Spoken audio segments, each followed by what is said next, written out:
buenas noches, El Salvador. Bienvenidos a una nueva edición de 8.com, Canal 30, Tele 1 esta noche. Una noche doblemente especial, porque es noche de jueves, noche de análisis más que esperada por la población salvadoreña. Pero ahora, señores, disfrutando precisamente ya en horas la llegada del año nuevo, que todos esperamos en el nombre de Dios, que este año 2021 sea mucho mejor que este que estamos terminando. En el nombre del Señor lo declaramos que así va a ser. Aguánteme un ratito porque Rafa Domínguez y por supuesto Gerardo Mason están esta noche con nosotros. Ya en minutos le vamos a dar la bienvenida, pero antes permítame presentarle a todos ustedes el resumen. ¿Por qué? Porque lo que vamos a conversar es sobre el presupuesto general de la Nación. El presidente de la República lo quiere vetar parcialmente cuando la ley no lo faculta para tal efecto. Lo puede devolver totalmente o con observaciones. Si la Asamblea lo puede superar, depende el veto. Si es inconstitucional,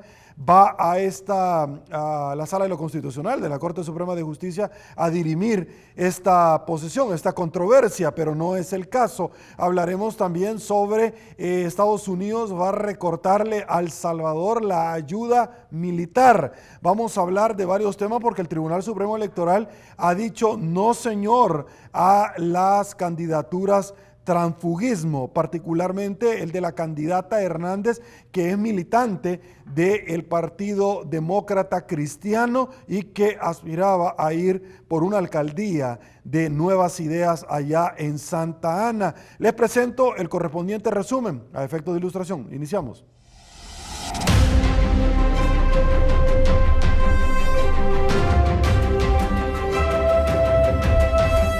En 8.com. Don Ismael Quijada, quien es candidato a la alcaldía de Santa Ana.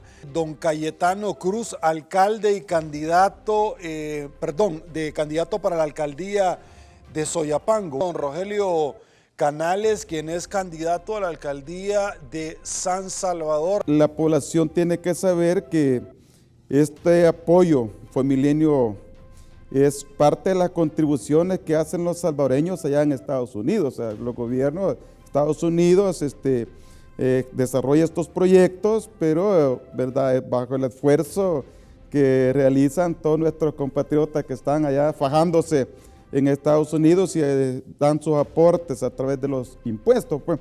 Entonces, bienvenido sea. Es lamentable de que estemos viviendo esta situación.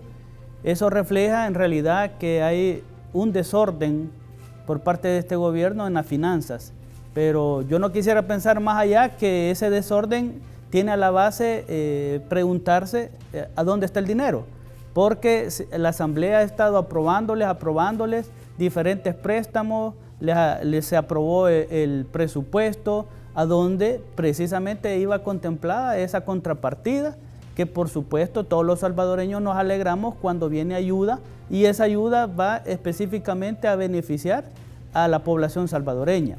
Con el Fomilenio 1 fue exitosa. Luego viene, pocos países han tenido esa oportunidad, se dio la oportunidad a El Salvador con el Fomilenio 2. Se desarrolla en la gestión del profesor Sánchez Serén fundamentalmente. Y ahorita se están terminando los proyectos. Es decir, el señor Bukele lo que va a hacer es cosechar toda la cantidad de proyectos que se impulsaron por el profesor Salvador Sánchez Serén. Todo lo mejor en análisis político y coyuntura nacional en 8.com con Sergio Méndez.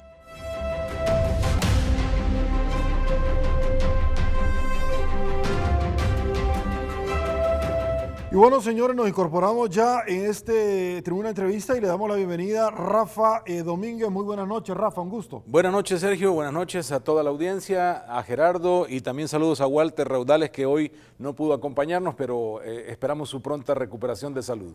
Así es. Walter no nos acompaña, está indispuesto, pero desde acá un abrazo. Gerardo Mason a la distancia, un placer. Siempre, un gusto, Sergio, Rafa. Buenas noches, un gusto estar acá con ustedes cerrando el año, qué mejor manera de hacerlo, así que aquí estamos para lo que quieran. Gracias por acompañarnos. Iniciamos, tenemos mucho que conversar esta noche. Presupuesto General de la Nación, tengo esta nota que se genera de Diario 1 para efectos de ilustración. Se la presentamos a continuación.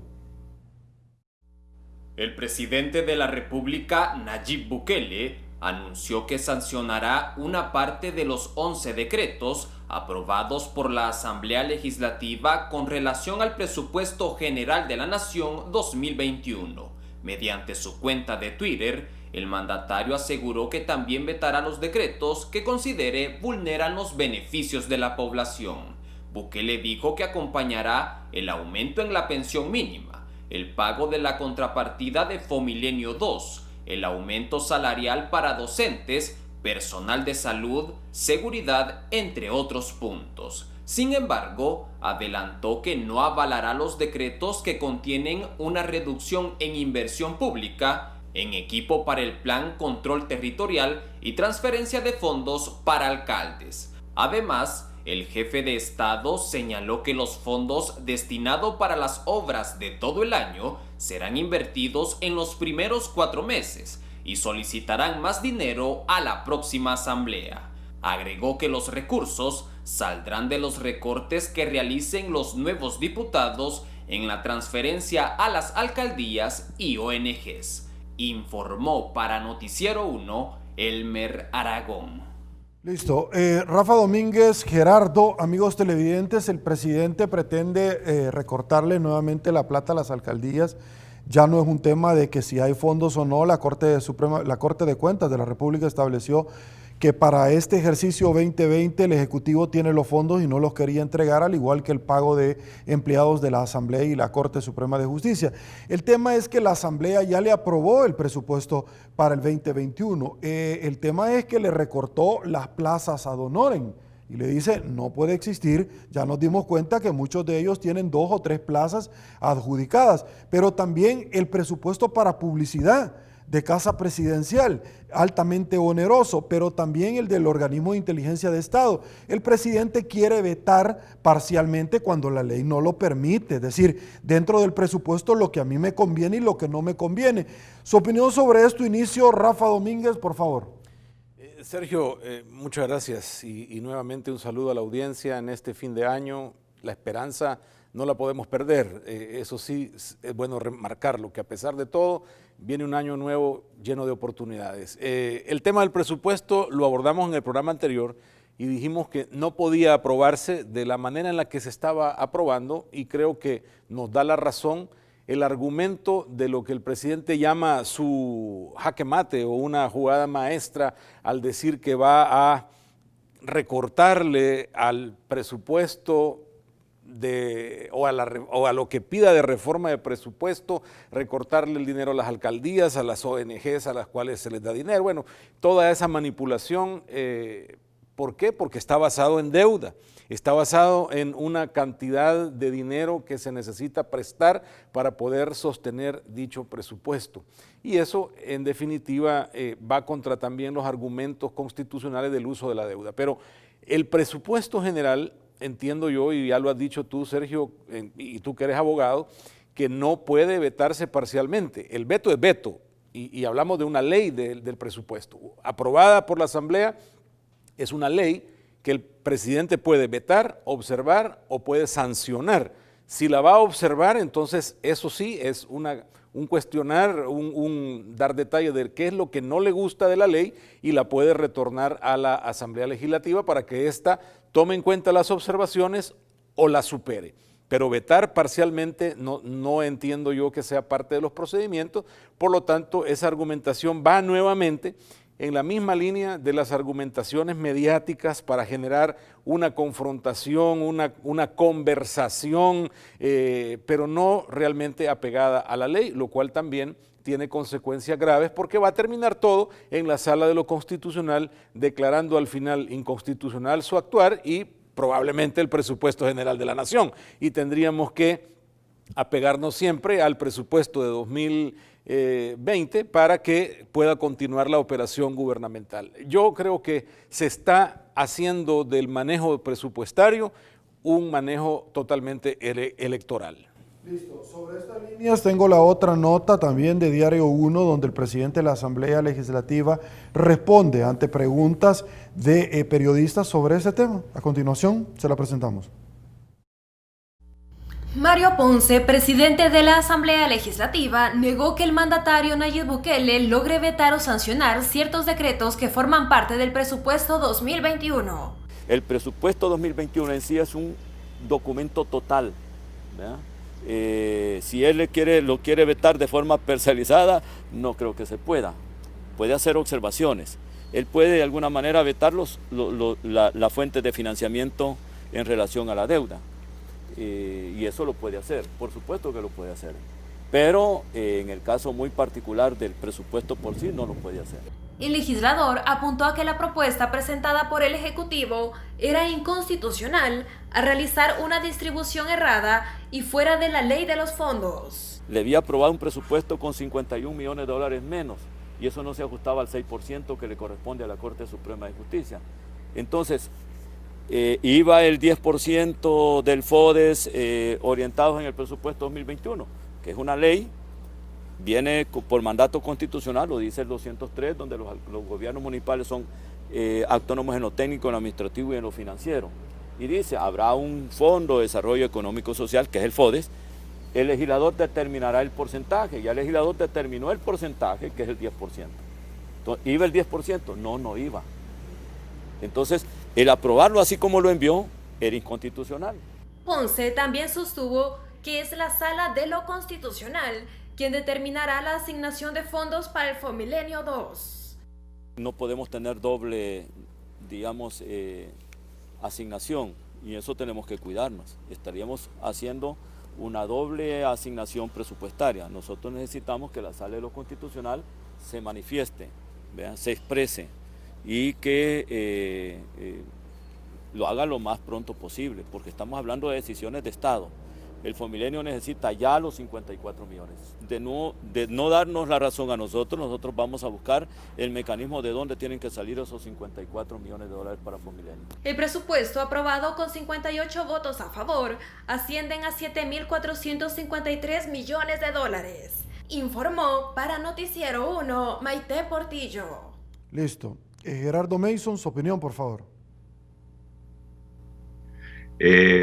Bueno, empiezo quizás con lo último que mencionaba Rafa. Nuevamente estamos viendo una tensión entre el legislativo y el ejecutivo que nuevamente tiene un trasfondo electoral. Acá lo que estamos viendo es un montón de coincidencias. Nadie habla de las coincidencias que existen entre lo que es el gobierno y lo que es la asamblea, que para mí coinciden en temas que son bien importantes para todos, como lo es el tema de la educación, como es el tema de la salud. Se hacen críticas al presupuesto en cosas que a mí me parecen bastante razonables. O sea, yo no estoy de acuerdo con que este gobierno reciba ilimitados fondos casi que para los temas de comunicación, pues un gobierno no necesita todo ese dinero para autopromoción, ¿no? Pero acá lo que más me llama la atención es la ilegalidad del asunto. Nuevamente vemos al Poder Ejecutivo trastornando la verdad, enredándose con la verdad. Y lo hablábamos también en semanas anteriores, a donde decíamos de que una media verdad es una completa mentira. Y nuevamente están jugando con la ignorancia de las grandes mayorías de salvadoreños en cuanto a cómo funcionan las cosas para poder sacar un rédito electoral. A mí, honestamente, me preocupa también las señales que se están mandando hacia el extranjero con este tipo de actitudes, porque nuevamente estamos viendo a un presidente que se está poniendo por encima de la ley, que está queriendo justificar con el apoyo popular que puede tener el poder comportarse como él quiera. Y esas son malas señales que se envían hacia afuera, y necesitamos de afuera también proyectar una buena imagen como país, un país que está sano a nivel institucional, porque necesitamos de la ayuda que venga de afuera para poder llevar a cabo todo lo que se tiene que llevar a cabo en nuestro país. También una cosa que me llamó a mí la atención del presupuesto fue los números bien optimistas de ingresos del Estado con lo que se trabajó en este presupuesto. La Asamblea finalmente lo acabó dejando pasar, pero a mi juicio yo no creo que el Estado vaya a recibir lo que está planteado en el presupuesto. Va a ser un año difícil, es cierto, cambió un día en el calendario, y vamos a estar en el 2021, pero el coletazo de todo lo que ha sido el 2020, con todos los trasfondos económicos, pérdidas de empleo, negocios cerrados, la incertidumbre de qué pueda llegar a pasar con el tema de la pandemia, nuevas olas que puedan venir a cerrar o a encuarentenarnos, como lo hicieron anteriormente el gobierno a todos los salvadoreños, puede ser que alteren también esos números con los que está planteado este presupuesto, y eso es lo que a mí me deja bastante preocupado. Ok, vamos siempre en esta misma línea. Tengo una nota del diario de hoy que va a servir Diario 1 primero y luego el diario de hoy, que es la nota precisamente del tema del 9 de febrero. Y es que en esta misma línea, Estados Unidos, por iniciativa de la congresista Norma Torres, como hemos conversado con nuestra periodista destacada en Washington, Carmen Rodríguez y colega, Washington ha decidido y ya fue sancionada por el presidente Donald Trump, primero la lista de corruptos de Eliot Engel, pero también el recorte de la ayuda para fines de compra de armamento bélico por parte de las Fuerzas Armadas de los países del Triángulo Norte. Me llama la atención porque he escuchado a algunas personas decir, no, pero es que no se refiere a El Salvador, entonces no ha leído usted lo que el presidente Trump ha sancionado. Qué lástima, de veras, qué lamentable que esos sean sus argumentos. En los países del Triángulo Norte está El Salvador, Honduras y Guatemala. Es como que usted me diga, se suspende toda la semana la actividad del fútbol salvadoreño. No, pero no dijo propiamente miércoles, por el amor de Dios, y miércoles está dentro de la semana. Para efectos de ilustración, se la compartimos. El presidente de los Estados Unidos, Donald Trump, firmó un proyecto de ley que reduce la ayuda militar extranjera a El Salvador. El recorte ocurre a pesar del intenso cabildeo que ha realizado en Washington el presidente Nayib Bukele para contrarrestar las críticas que está llevando a su país por la senda del autoritarismo.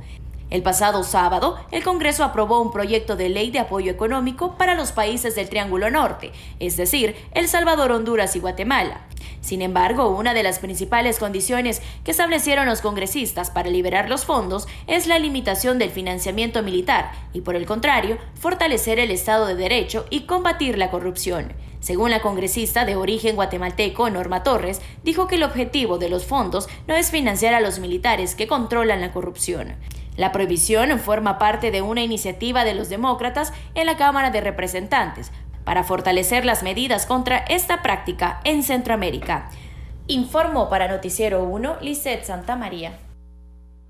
Listo, Rafael Domínguez, opinión. Pues bueno, después del tema Fomilenio aparece este otro. El aliado confiable parece que ya no es ni tan aliado ni tan confiable. Es decir, nos están poniendo condiciones como un aliado entre signos de interrogación. Y creo que lo dijimos en programas anteriores, ojalá que Estados Unidos sea serio, ojalá que Estados Unidos haga de estos mecanismos realmente un apalancamiento a la democracia en los países del Triángulo Norte. Y si esto es así, entonces, por consiguiente, hay un beneficio para estos tres gobiernos o estos tres países para garantizarnos que de alguna u otra manera se tiene control sobre el comportamiento desmedido en el abuso que se ha demostrado en ellos. Entonces, creo que es muy importante que Estados Unidos le ponga condicionantes y más en el aspecto militar. Este es un mensaje muy directo a cómo también Estados Unidos está percibiendo que se está fortaleciendo el área militar en estos países y por consiguiente desde esta área militar se puede entonces fraguar el autoritarismo. ¿Por qué? Porque para ser autoritario usted necesita la mano fuerte y la mano fuerte la está ejecutando en El Salvador la Policía Nacional Civil, ya lo hemos visto, y el Ejército cuando dicen que responden al mandato del presidente y no de la Constitución, que es parte también del mensaje que envía Estados Unidos diciendo debe haber un respeto institucional. Así que yo creo que es importantísimo que este tipo de elementos funcionen, repito, como una tranca a el abuso que pueden cometerse a través del uso de las Fuerzas Armadas desmedidas en los países. Y creo que es importante leer lo que el socio estratégico número 1 de El Salvador está diciendo con este mensaje.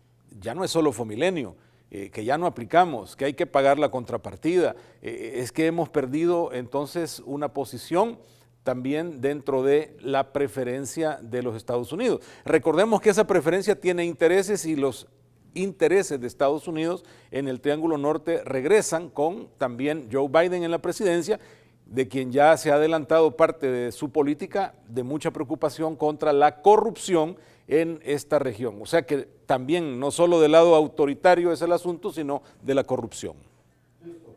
Gerardo Mason, voy contigo.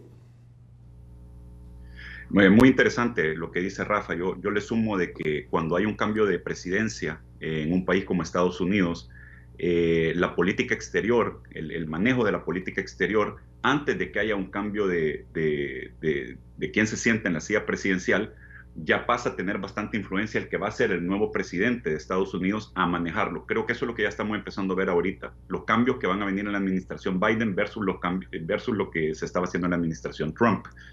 Interesante que Bukele haya ninguneado a Norma Torres en algún momento, en el que decía de que la congresista había firmado cartas sin ni siquiera leerlas, etcétera, y que no sabía de lo que estaba hablando, y ahora, liderado por esta misma congresista, vienen los recortes de la ayuda de Estados Unidos al área militar del Estado salvadoreño.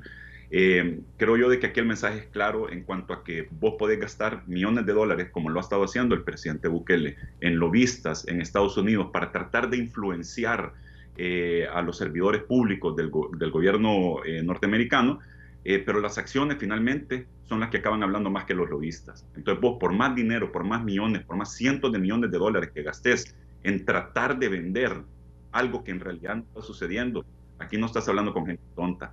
Acá la gente entiende perfectamente lo que está sucediendo en nuestro país. Esas imágenes poderosísimas que salieron de los militares entrando a la Asamblea Legislativa, a Bukele le hicieron un gran daño a nivel internacional, y no es un daño que se va a quitar con lobistas, y es un daño que todavía le está afectando. Los pleitos constantes que tiene con gente que vela por los derechos humanos a nivel internacional. Hemos visto también varios enfrentamientos, bloqueos en Twitter respecto a eso.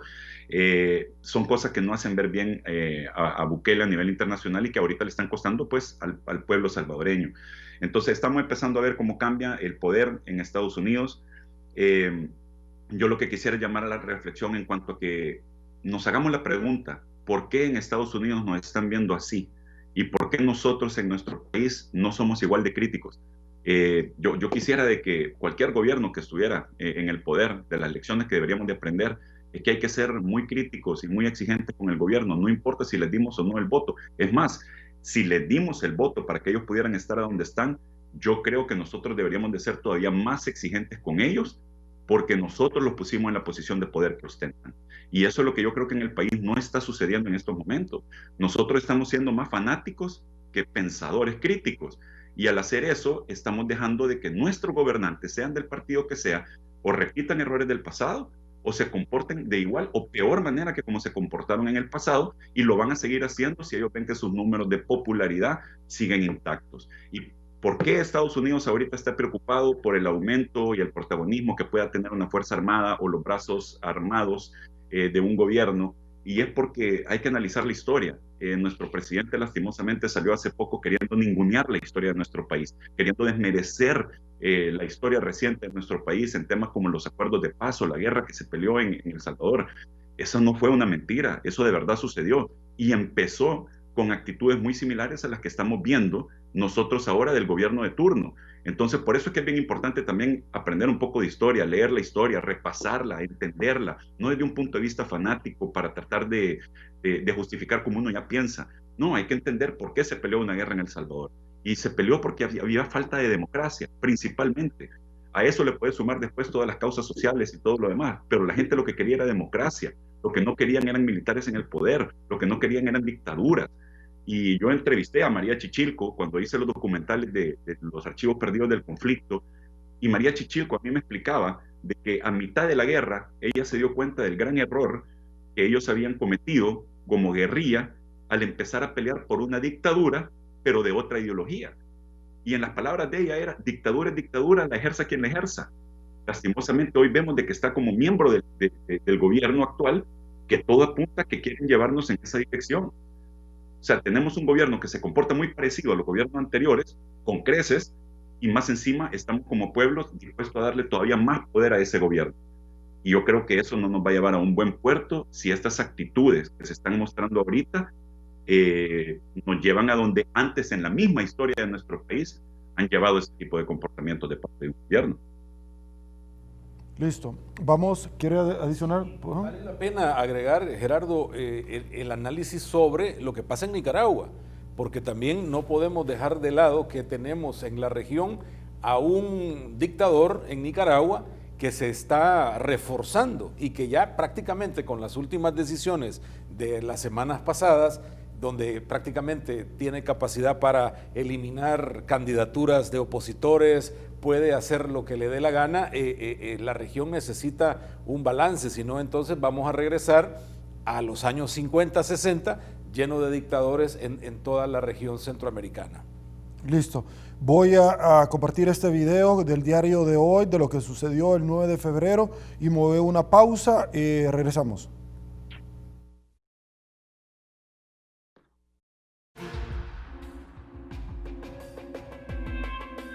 Hace poco más de un año y medio, Nayib Bukele prometió una presidencia nueva, joven y fresca para El Salvador, pasar la página de la posguerra. Poco más de año y medio después, y particularmente en este 2020, nos hemos dado cuenta que el gobierno de Nayib Bukele ha repetido algunos de los más podridos vicios de la política en El Salvador y en Latinoamérica. Hablamos específicamente de una vuelta al autoritarismo.